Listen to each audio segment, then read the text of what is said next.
సంతోష్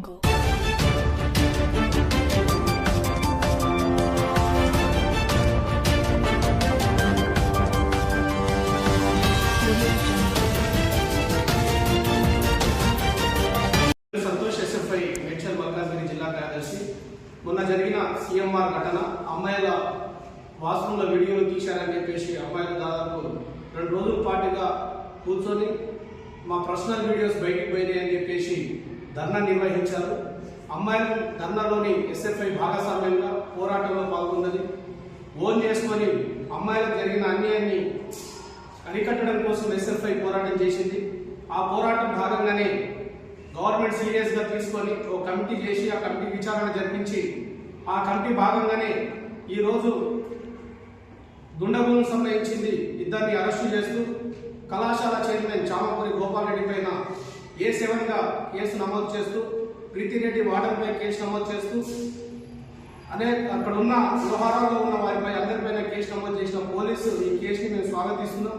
దాంతో పాటుగా దుండగులు ఇద్దరిని ఎలా అయితే అరెస్టు చేశారో A7 ఉన్న గోపాల్ రెడ్డిని చైర్మన్ వెంటనే అరెస్టు చేయాలి.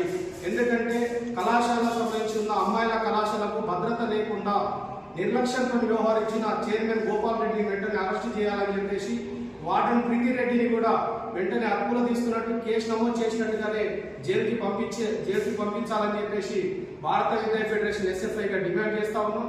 ఈ రోజు దుండగులు తప్పించుకోనికే వాళ్ళు తప్పించడం కోసం గోపాల్ రెడ్డి కావచ్చు, అక్కడ ఉన్న ప్రొఫెసర్ కావచ్చు, వార్డన్ ప్రీతిరెడ్డి కావచ్చు, ఇది అబద్ధం, అమ్మాయిలు చెప్పేది అమ్మాయిల వీడియో తీసేయడనేది అబద్ధం అని చెప్పేసి ఈరోజు అమ్మాయిల పైన నేను నింద పోయించేటట్టు చేసిన ప్రీతిరెడ్డి కావచ్చు, గోపాల్ రెడ్డి కావచ్చు, ప్రిన్సిపాల్ కావచ్చు, వీళ్ళందరూ అమ్మాయిల విషయాన్ని అబద్ధంగా దాటేసిన వారిపైన కేసు పెట్టడానికి మేము స్వాగతిస్తా ఉన్నాం. వారిని వెంటనే అదుపులో తీసుకోవాలి, అరెస్ట్ చేయాలని చెప్పేసి డిమాండ్ చేస్తా ఉన్నాం.